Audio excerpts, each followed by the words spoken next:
Welcome to Jumpstart Your Joy, a podcast that looks at the inspiration, intention, and actionable steps to help you jumpstart joy in the world, in your life, and in other people's lives. This is your host, Paula Jenkins. Welcome to episode 164. Welcome back, everyone. I am so glad you're here this week.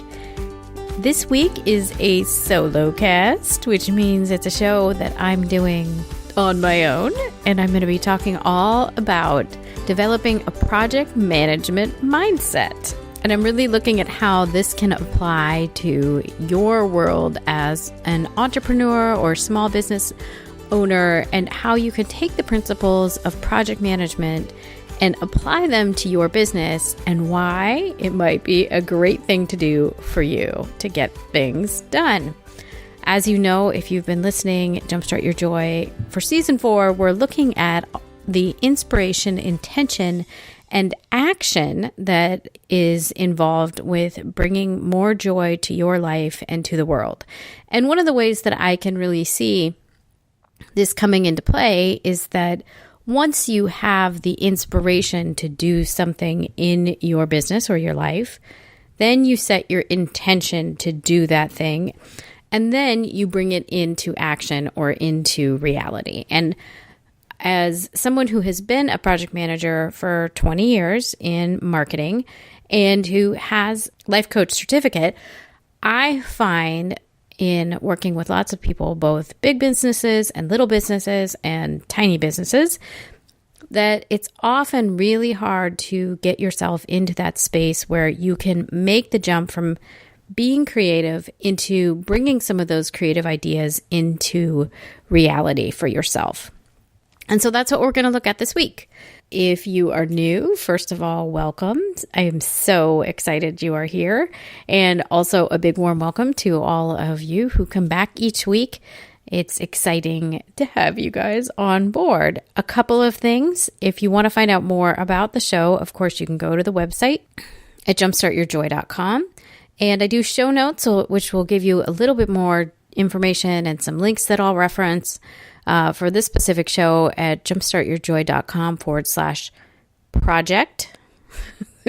And you can find everything right there. If you would like to subscribe to the show, you can find Jumpstart Your Joy on Apple Podcasts, also known as iTunes, and Google Podcasts, along with basically anywhere else that you can find shows, including Spotify and, coming up soon, radio.com.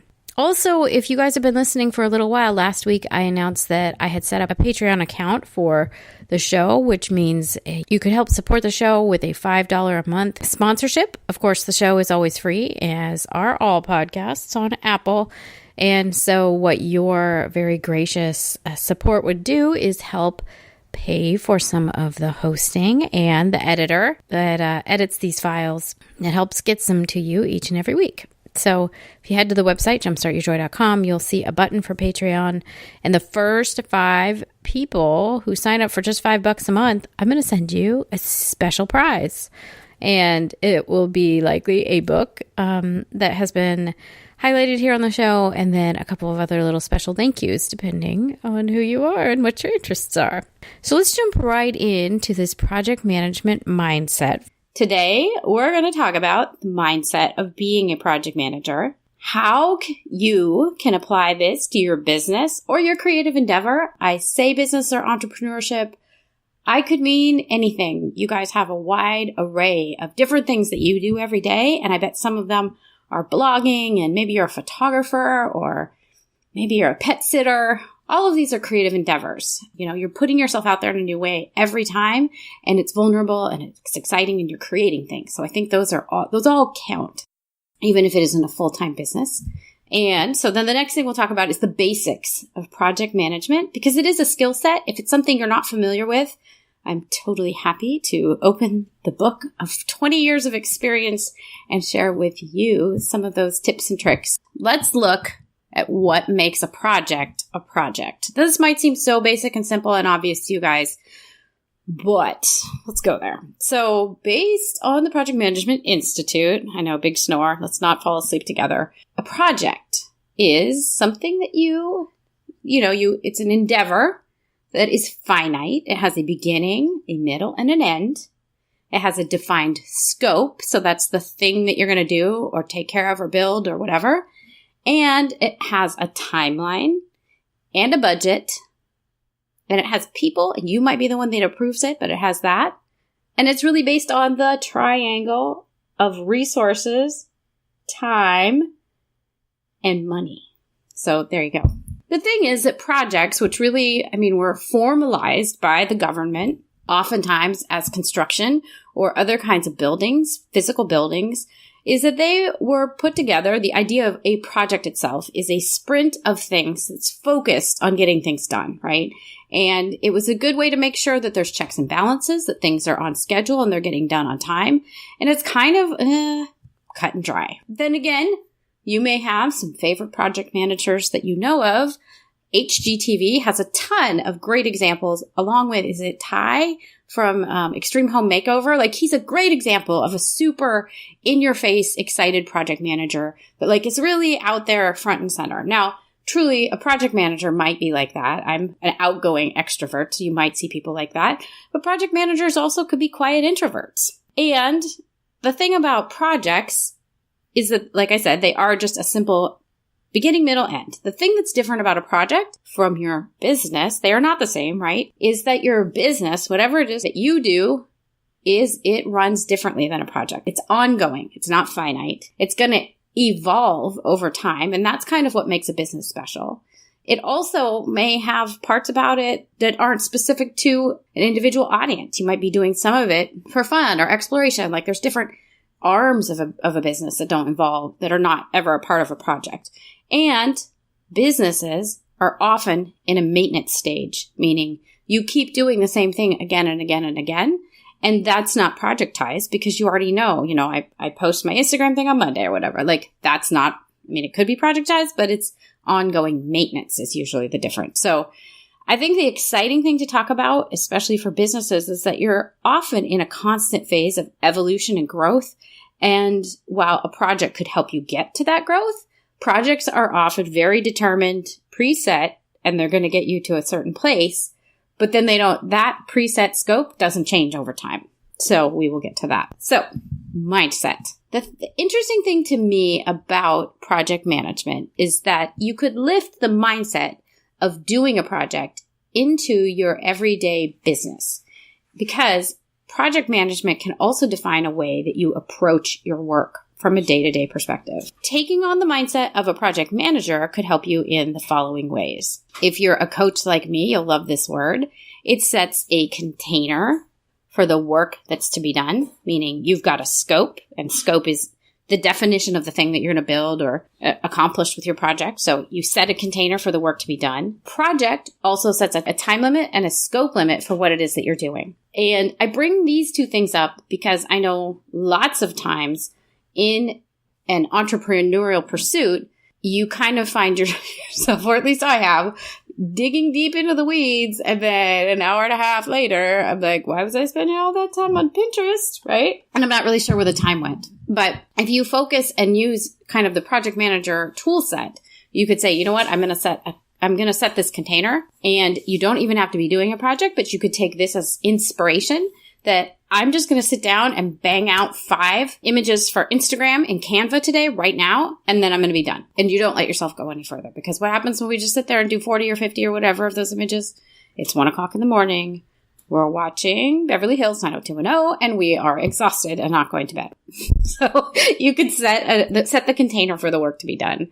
Or you could do a scope limit. I'm going to write for, I guess this is very similar in some ways, but I'm going to write a chapter, or I'm going to research until I found the answer for this one question. Set the container and get the work done in that amount of time. The other thing that a project management mindset is that it helps you to establish what I'm just talking about, which is a limitation for working on your business. But like that thing that you're building the business, you're making it grow.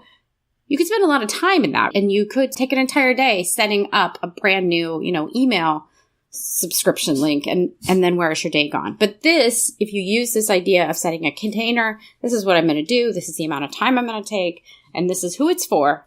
My last point here is that it calls perfectionism to the mat, which is so amazing. How many times have you been in the midst of creating something new for your business, and then the little voice inside your head says, but what if it did this? Let's add that. And then, oh, I've seen this thing. There's a countdown thing. I could figure out how to put that into my email. And then, ooh, what if I figured out how to put a video in the email too?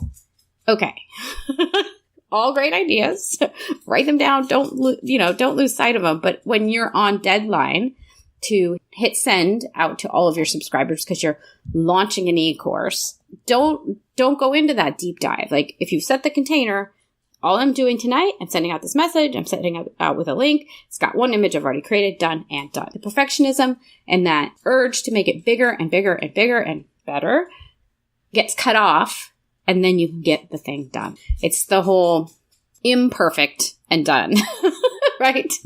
I love that saying. That's from my friend Michelle Ward. So imperfect and done. And why is this so hard for so many of us? Well, doing this and setting a limitation for the thing that we're going to do is hard because it's hard to be fierce and focused, which is the way I like to see project management, is because of fear and worry and, frankly, comparison. Comparison is the thief of joy. Because we often look around and we see somebody, someone that's 6 or 7 years ahead of us. And of course, they already have an established Instagram following and they already have all sorts of things in place. And we are saying, why can't I be there? Well, for one, we're 6 or 7 years behind them.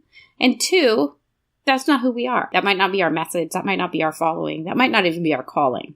So it's hard to do. It's hard to set those guideposts and that container for the thing that you're going to do because we get worried about wanting to be right and perfect. We see this other person doing so well in their realm, and maybe it's in a realm that you're in as well, and there's a photographer that you really look up to, or there's a coach you really look up to and admire.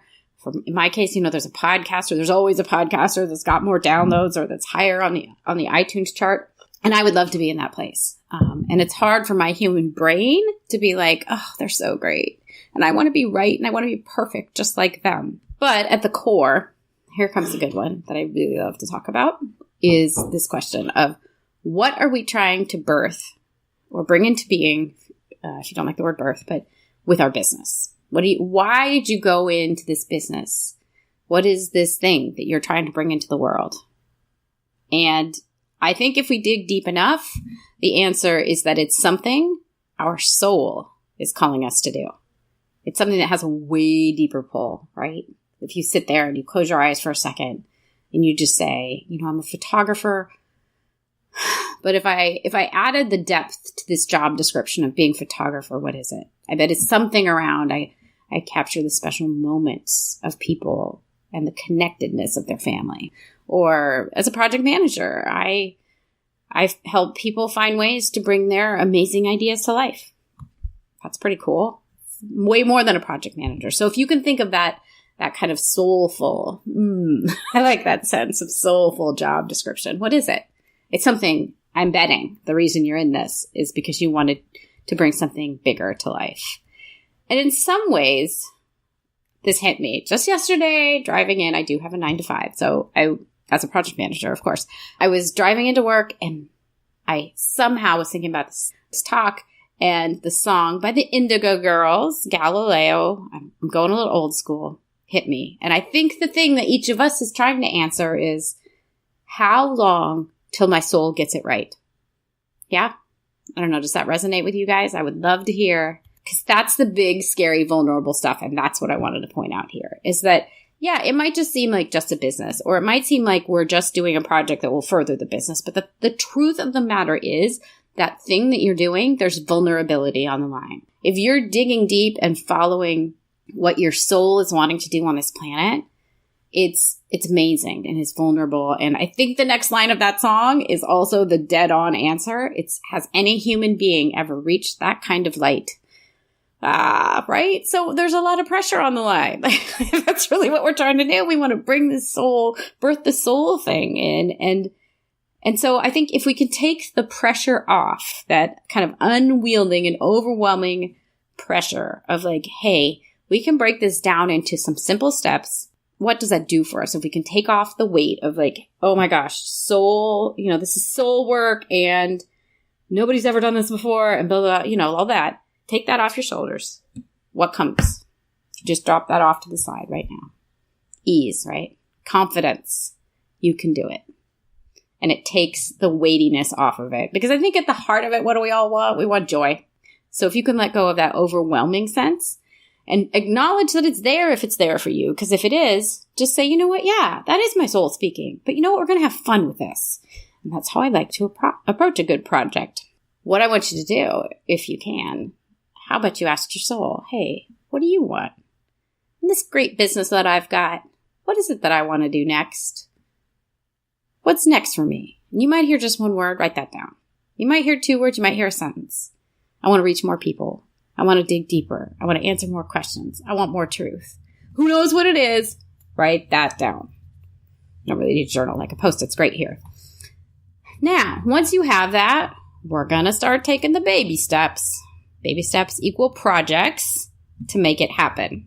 So let's talk about projects. For me, I am most well-versed in doing project management from a waterfall perspective, which means you do several steps in order and you don't move on to the next step until the previous step is finished, approved, and, in the bag and done. What I'm going to explain here, we're moving into the second part of this, is how can we get there if you're embarking on a project and you need some tips, and how do you get this thing done? That's what we're going to get into. And specifically, how do you right size the effort for the thing that you're trying to achieve? It might be a really big goal that you have, but the really important thing here is to make this in achievable sizes so that you can get this thing done. You might have the dream of, I love the idea of Martha Stewart. She's big, right? And even her company is Omnimedia. It's huge. So you might have the dream of being that big someday. Or the thing I want to point out to you is Martha started small. She started somewhere. Everybody, even Marie Forleo, all of them started small, started in these little packets. And so if we right size the effort for right now and make it something that you can achieve right now with where you are and make an impact right now, that's important. Other thing to really notice before you start on a project is that if it's just you embarking on it, think about that and the impact that it'll have on your time and schedule before you do it. I also lead a podcasting boot camp, which runs for 8 to 9 weeks. People go from an idea to a show. I've had a bunch of shows launch, which is exciting. But it's really taking into account, how do you want this thing to be and act in your life? And what is it going to take to get it done? So right-sizing the effort. Also make it something that you can sustain. Back to the example of Martha Stewart. If you want something really big and you want beautiful glossy photos or whatever for every single, blog post you put up, think about the effort that that's going to take. Can you sustain it? Even though you could lay it out and kind of design it in your head and understand what it looks like, can you sustain getting that kind of imagery each week? Or is there a better way to do it so that it fits into the lifestyle that you have and the life that you want to lead? So let's get into project management. Step 1. I could go all new kids on you, but I'm not gonna. It's define. Then design, develop, and deploy.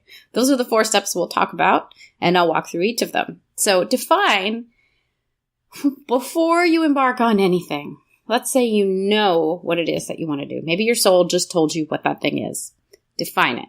So I want to reach more people. I want to connect with more people. So define what that means to you. Does it mean I want to implement maybe it's a new email system? Maybe it is you want to start to get that down into a nugget that you can get your head around. You don't want it to be too big and lofty, right? What we're going for is the first step. And that could be launching a website. It could be upgrading your email stuff. But the idea of the define area is that you're going to measure twice and cut once. Whatever it is that you do, you're really going to think it out and lay it out, because if you do the proverbial measure twice, cut once, then the end result will be something that you already know is going to work, or you're going to be closer to knowing it's going to work because you took the time out to plan. I'm going to tell you a story. Maybe you guys can relate to this one. But back when I was, a teenager and probably into my 20s and college as well, there is a big music store in San Francisco in the Haight area called Amoeba. And it is amazing. Like, this is before there's iTunes. So make sure you got that kind of in your head. And, and I'd walk in there. It'd be a trip in with my family. I'd walk in there. And I would always be so excited going in because it mean I'd be able to get the CDs, right? Because you couldn't just download these off the internet. There was, no Napster even back in the day. But I'd walk in there and it would just be aisles and aisles and aisles and rows of CDs. And here's the thing. If I went in there with a list of the CDs that I knew I wanted, I would walk out with, if they had them, that list of CDs. If I walked in there without a list, I would just wander those aisles, get lost in seeing and like perusing everything in there. And I would come out more often than not with either no music, which was kind of a bummer because it was such an awesome place, or with some music that maybe wasn't exactly what I wanted. And, it was a kind of album, if you're familiar with these, that was like, there's one good song on this album, but I didn't really want all of it. But the point being is when I made a plan for going into Amoeba Music, I would come out with the thing that I wanted. And if I went in without a plan, I would come out with who knows what. And that in a little nutshell is exactly what happens with projects. If you plan, if you create your list, if you know what you're doing, you will create something similar to what you've set out to do, right?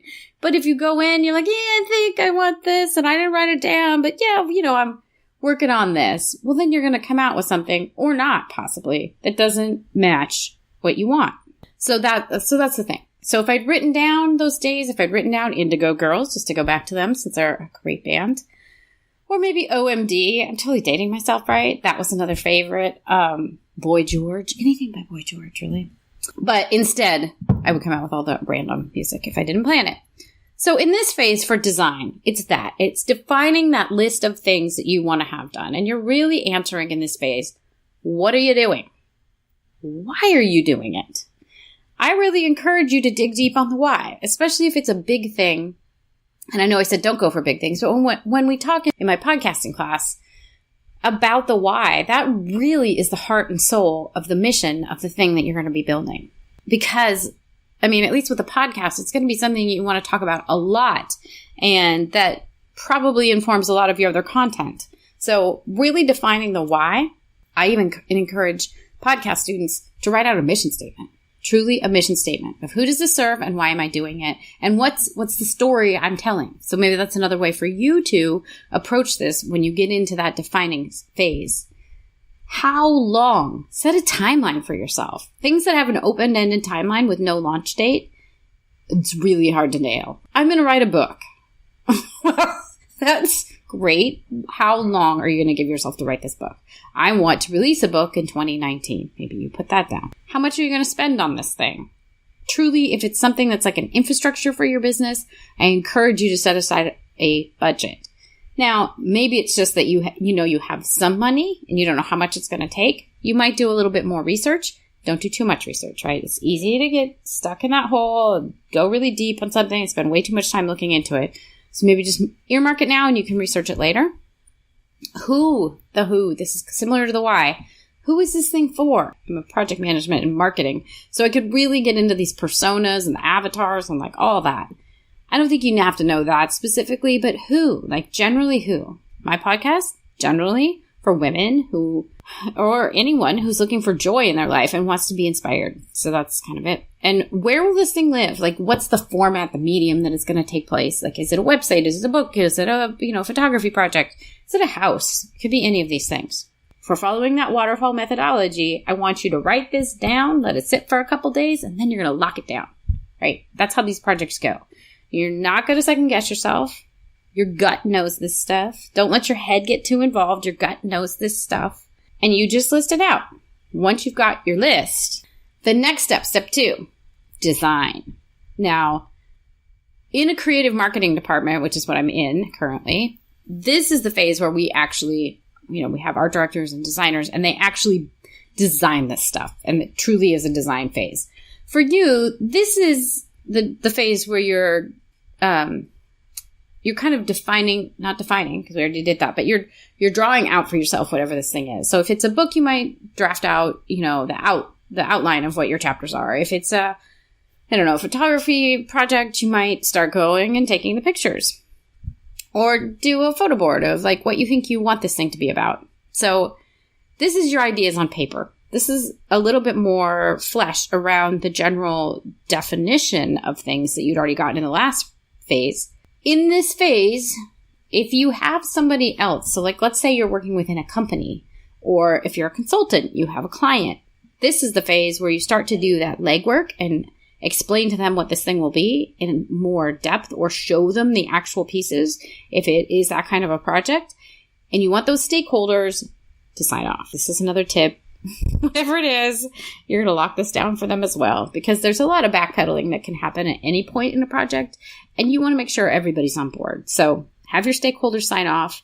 In this phase, you could also do some research, but again, not too much, on a need-to-know basis as to how far you might dig. Like if you're thinking, hey, I want to find a host for my podcast, then get in there, Google it, find the top 3. Triple bidding's always the best way to go. Look at the prices, do a quick comparison, and then let your gut decide for you which one of these makes the most sense. Maybe think on it overnight, but then you're just going to make the decision. I don't encourage kind of the ruminating and then waffling and all that. Like, we've all done it, but I think it's more because we don't have the faith that we're going to make the right decision. And we're so fearful that we're going to make the wrong decision that we don't make any decision. So make the decisions. Another thing that you would do in the design phase is ask yourself, do I need to hire someone? I think Tim Ferriss talks a lot about how it is cheaper sometimes to level up your knowledge on something to either hire someone who is a consultant to help you through the process of something that maybe you haven't been through this before. I actually have a client right now who I work with, and we're redoing her website, and she's working on a podcast and like all this stuff. And so I'm working as a consultant for her to kind of fast track the way that we're doing this, because project management isn't a skill set that she has. That's something to weigh in. You might want to hire a designer. You might want to hire a musician. You might want to hire the experts instead of you becoming an expert. Or you might also want to hire someone to help you with the project management of it, which is, something I do. Definitely something you could find other people that do as well. This level of research, though, is that kind of need to know level of research. And I want you to resist the urge to dig deeper. Do make sure that you kind of know costs before you, and have triple bidded stuff before you, sign a contract or bring somebody on board to do stuff. Look at their work, for goodness sake. There's a lot of designers that are out there and have amazing portfolios. If you don't see something in their portfolio that looks like what you want them to do, make sure you ask them to send over samples. Same would go for anybody you're going to hire. Make sure you do the due diligence. You don't want to be after the fact going, oh my gosh, I wish I had known, like they've never done email templates before. Ask. Then, once you have the design and you're good with it, sign it off and you're locking that sucker down again, because we're going to go into this third step, which is development. And this is the phase where you're actually developing or building the thing. Physically, if you are constructing a house or a building, this is, the contractor's in, they're hammering, they're building. I don't do construction. This is the exciting build phase of HGTV. Chip Gaines is involved here. Sorry, I can't help but love them. Or if it's like you're building a website, this is when your coder is in there and they're building the code. You might be doing this. If you're the writer or the photographer, you're actually doing the work. And this is the point where it's really important to exercise some restraint. So let's use an example of good old Chip Gaines. If you don't know what I'm talking about, he's on Fixer Upper with Joanna Gaines on HGTV. Now, they always have plans, right? They have the blueprint and they're going to build a house. It's this size. Now, if you watch the show, sometimes they decide, it would be nice to, I think there was a group that was like having a baby while they were building, they found out they're going to have a baby while the house is being built. And so they said, hey, what would it cost if we built on an extra room? Key thing here is that once you're underway in development, of course it's going to cost more to add an extra bedroom in there. And that's the thing that I'm talking about. You want to exercise restraint. You've already locked all of these things down, the size, the time, the costs, and you've locked it down in the beginning for a good reason. Again, remember, measure twice, cut once. Goes for construction, also goes, metaphorically for other things. What happens when you get into that extra bedroom when it's not for a good reason and you're just saying, well, it needs to be bigger. I wish I'd done this. You don't really have any good justification. It's called, even when it is for a good reason, it's called scope creep. What that means is you're just adding on more scope and it's getting bigger and bigger and bigger and it's ballooning out. And so that is something to watch out for. It's often because either one, you didn't define the project way back very well. Two, maybe you did have a legitimate change. Like in this case, these people now know they're having a baby and they need an extra bedroom. Perfectly fine. In that, be flexible. That's awesome. You found out new information. You knew you needed to change. If you can make it work in the budget, you do. But lots of times it's perfectionism. Oh my gosh, but I just saw this other thing and now I want it. And we get this all the time at work.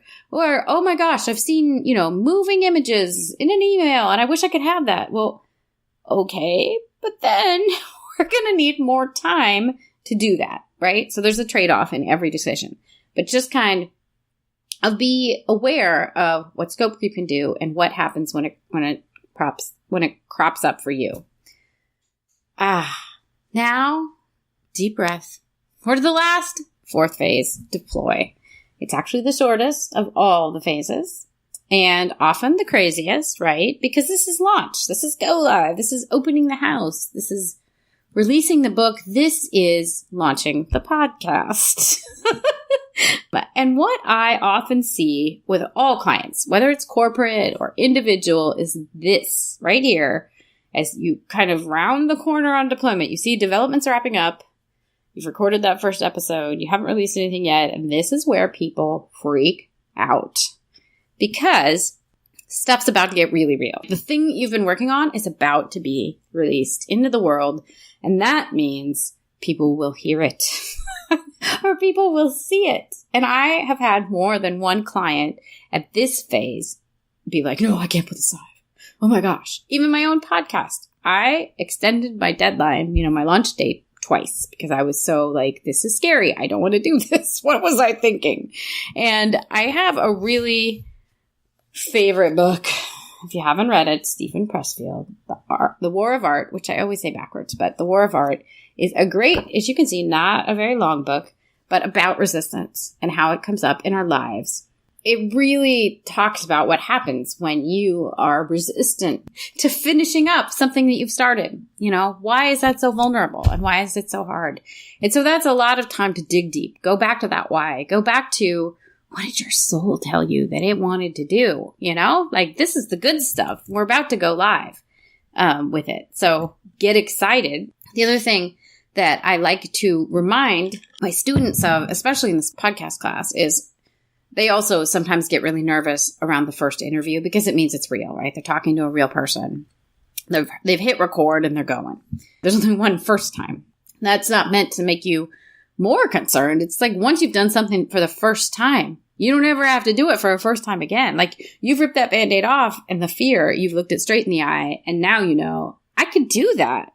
I can have a conversation with somebody and record it. I can write a blog post if it's the first one and know that I can publish it. So take stock in that fact that there's only one first time for anything and just move forward. This is one of my favorite quotes from Meg Cabot, but like courage is not the absence of fear, but rather the decision that there is something more important than fear. So how do you dig deep and just say, okay, yeah, I feel that I'm scared, but this thing is more important than me being afraid.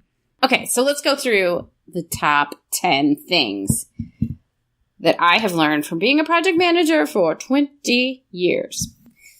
An MVP, minimum viable product, is always a great place to start. This is something Steve Jobs, there we go, has talked about. And so many developers, designers, I live near Silicon Valley. This is the thing. You create the thing, the basic level thing. Minimum viable product and get it out there. And with that, you can fail fast. You can learn what's not working and you can move on and grow from that. So I think while lots of people, especially entrepreneurs, get super excited about making something big, Martha Stewart size, make it little, right? Even the first iPhone, what a stinker, right? Like, what, you couldn't even put pictures in text? Now we do it all the time. But they started somewhere, and then they learned what the user base wanted and like moved into that. So that's one. An MVP is always a great place to start. Number 2, it doesn't have to be unique to be impressive. I think things done in a slightly different way, even if they are, we all use Instagram. Find a new way to do your Instagram. It doesn't have to be unique. Everybody's using it, but find a slightly different way. You don't have to have it be totally new and totally different off the charts for it to make an impact. And number 3, right size your effort. This means your time to take to do something. If it takes a really long time, is it worth it? Ask yourself that question. Also, is this thing the thing that your audience even wants? Like, right size it for them. Is it in a medium that they can access? I remember one of my podcast students was asking, should I launch a podcast that's aimed at senior citizens? Great question to ask up front. Turns out it's one of the biggest growing demographics of people listening because it's a lot like radio and they loved their radio shows back in the day. And so it's a great way. So right size your effort. Number 4, perfectionism is sneaky and it can derail the best laid plans, right? Like, it kind of sneaks in. It's like this. It's one of the ways that actually, it just really can delay your whole plan. And then it's another way that resistance sneaks in as perfectionism, just another mask for it. As you move along, number 5, remember your why. What's the reason you're doing this project? Who is it for? I want you to picture that person or that thing or whatever it is that drew you into this. And I want you to stay true to that, because somewhere along the way, you're going to want to add stuff. I want you to ask, does that person need that thing? No. Did they need it for the MVP? Meaning minimum viable product? No. Cut it. Don't do it. Number 6, true to being the one that runs, jumpstart your joy. Leave room for wonder and delight, right? If something amazing comes out of the blue, I know I've said watch out for scope creep. But if it comes out of nowhere and you're like, oh my gosh, that is so amazing and so great, I cannot help but include it, see if you can include it. Also, be open to those things that happen in a project that, like, where you find, like, maybe you loved some aspect of something that you thought maybe you wouldn't. Like, be open. Be open. Number 7, take a break. Build the breaks in, because you're going to get tired. It's a long haul. You're probably going with this thing for a while. Take a break. You don't have to be doing this at 2 a.m. Number 8, let the experts do their thing and be okay with not being the SME, the subject matter expert on something.